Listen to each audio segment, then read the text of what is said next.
Hi guys, so ngayon mag-reaction video tayo. Ipapakita ko sa inyong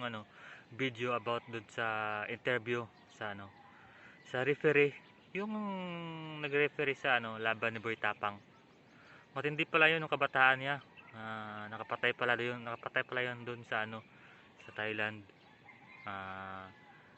Sa laban nila doon. Kaya malakas pala manuntok yun, kaya hindi pa sa basta. Kayo sa Brusco Brothers, kala nila nagpitsugin na yung referee. Yun, papakita ko sa inyo kung gaano kagaling yung si referee Dodds. Ito yung interview niya sa kay Kevin Tagret. Kaya abangan niyo. Papakita ko sa inyo, ito na. Coach, nabalitaan ko, marami ka ng laban sa ibang bansa, no? Balita ko, nakapatay ka din ata, no? Meron ding kasi lang yun eh. Nakadisgrasya ka din.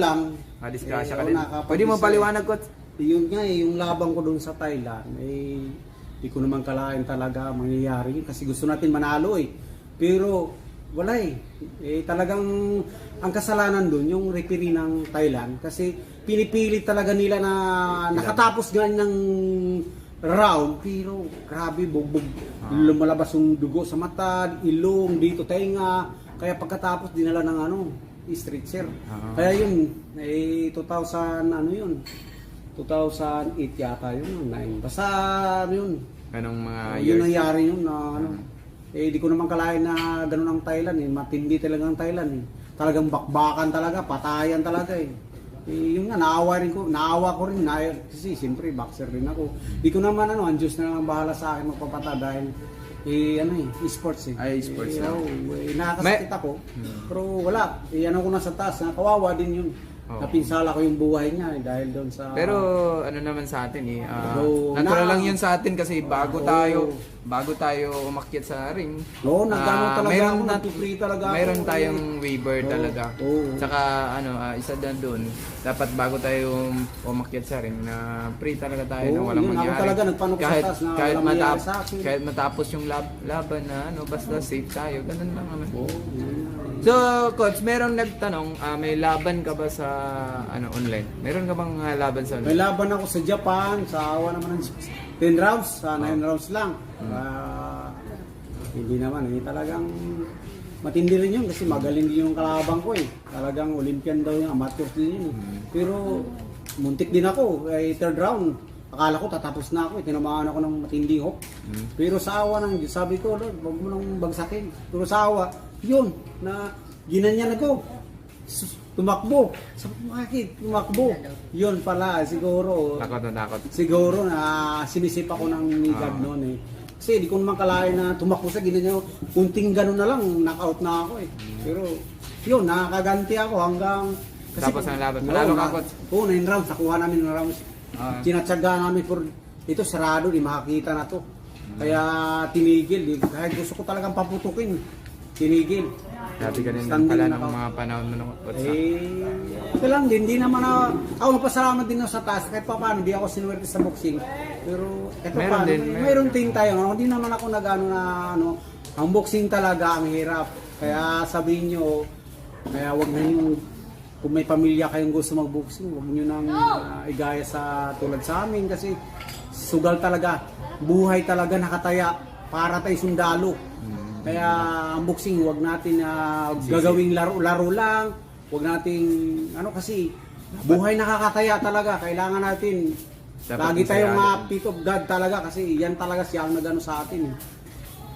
Interview, nakita nyo naman ang bayat-bayat ni referee Dodds. Naawain talaga siya, kaso sports talaga yung boxing eh, so wala siyang magawa, yun ang pinapagawa sa kanya. Kaya ito, panoorin niyo yung laban niya, dito natin makikita kung gaano kalakas, gaano ka-professional si referee Dodds. Sige, tingnan nyo, ito na-play ko na.เป็นคู่ที่4นะครับคุณดีพงษ์เชิญเลยครับครับนี่เป็นการพบกันระหว่างมวยสร้างดาวรุ่นใหม่นะครับของสายเกียรติยงยุทธเลยครับวันนี้คู่นี้ก็ยังเป็นนักมวยไทยเจอกับนักมวยชาวฟิลิปปินส์นะครับ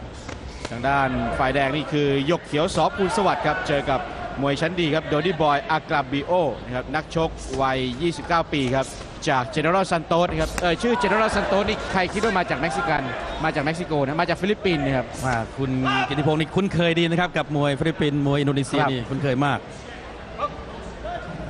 คือเป็นแฟนมวยของฟิลิปปินส์อินโดนีเซียแล้วก็ละแวกในเอเชียในอาเซียนนะครับ ครับโดดิบอยอากาบิโอนี่ชกมาแล้ว 22 ครั้งครับชนะ 14 ครั้ง เป็นการชนะน็อกแบบทริกเกอร์น็อกเอาท์3 ครั้งนะครับแพ้ 5 ครั้งแล้วก็เสมอ 3 ครั้งนะครับซึ่งในวันนี้ข้อมูลในการบรรยายนะครับต้องขอบคุณหนังสือพิมพ์สยามกีฬารายวันนะครับหนังสือพิมพ์มวยสยามรายวันนะครับแล้วก็มวยสยามรายสัปดาห์ตลอดจนหนังสือพิมพ์เดลินิวครับเอื้อเฟื้อข้อมูลมาให้ด้วยครับขอบคุณครับ ยังมีรายการมวยไทยดีๆครับที่โกลายยงยุทธและวิสิตโปรโมเตอร์จัดการแข่งขันวันนี้ครับฝากถึงแฟนๆครับศึกแสงมรกตครับ1 กรกฎาคมที่เวทีลุมพินีน้องบีกับสะเก็ดดาวครับสะเก็ดดาว131คุณวีรศักดิ์ครับน้อง ครั บี บ 129ครับ มาถือว่าเป็นแมว 9 ชีวิตนะครับน้องบีเกียรติยงยุทธเนี่ย วันนี้ข้ามสะพานพระราม 4 ไปเยือนสะเก็ดดาวครับตามด้วยจอมทองกับตุ๊กตาทองครับแล้วก็ปิดสยามกับมงคลชัยก้าวแดงกับสิทธิชัยเล็กวิสันเล็กกับเพชรเอกอ้าวมัวแต่บรรยายสรรพคุณแสงมรกตครับไปเลยครับทางด้าน โอ้โหนี่นักชกไทยนะครับหยกเขียวสอภูลสวัสดิ์ครับ แม่โดนเผาเครื่องถึงหรือเปล่าคุณกิติพงศ์ ของโดดิบอยอากาบิโอ เรียบร้อยเลยครับ เรียบร้อยเลยครับ โอ้โหวันนี้มวยดุมากนะครับแม้ว่าเป็นคู่หลังคู่เอก ร่ำให้เลยนะครับคุณกิติพงศ์ทางด้านนั ค ก รับ มวยจากต่างแดนนะครับ โอ้โห เดี๋ยวเราพักกันสักครู่หนึงก่อนครับ แล้วเดี๋ยวกลับมาที่นี่กันอีกครั้งเดี๋ยวรอดูผลการชูมือเลยนะครับ โอ้โหหยกเขียวตอนนี้ยังต้องประคองตัวหามลงมาเลยครับ ว่านี่โดนเผาเครื่องนะครับ ครับ โดนเผาเครื่องนะครับ นี่เป็นการชกกับ ย มวยเจอกับมวยชาวต่างชาติครั้งแรกของหยกเขียวด้วยครับ ครับวันนี้ศึกยอดมวยเอเชียบ็อกซ์สุบลังโลกนั้นชกกันเข้มข้นดุมากนะครับโดยเฉพาะคู่เอกก็ยกแรกคู่เมื่อสักครู่ก็ยกแรกนะครับคุณเชยชัยครับ ครับ ดูครับภาพช้า โดนยังไงครับหยกเขียว วันนี้มาดุเลยครับมวยในสังกัดของเอเชียบ็อกซ์จำกัดนะครับอื้อหือคว่ำเป็นข้าวเม่าเลยครับคุณกิติพงศ์ โดนลำตัวนะครับโดนตัดลำตัวเข้าไป2 หมัดนี่ยืนตัวแข็งเลยครับโอ้โหนี่ต่อยหนักจริงๆครับเพราะว่าต่อยปั๊บเนี่ยขาลอยเลยนะครับทิ้งขวาเข้าลำตัวเลยสังเกตดูให้ดีครับเนี่ยครับปีกหมัดนี่ครับเนี่ยครับปึ้งมีขาลอยเลยครับ ว่าเป้าหมายอยู่ที่ขอบกางเกงนะครับ ผลการชกครับ ครับกรรมการชูมือได้เลยครับ โดดิบอยอากาบริโอครับนักชกจากประเทศฟิลิปปินส์ครับเป็นฝ่ายชนะเทคนิคน็อกเอาท์ไปเพียงแค่ยกแรกเท่านั้นเอง ก็มีรางวัลให้ครับถึงแม้ว่าจะเป็นนักชกชาวต่างชาติมาชกในเมืองไทย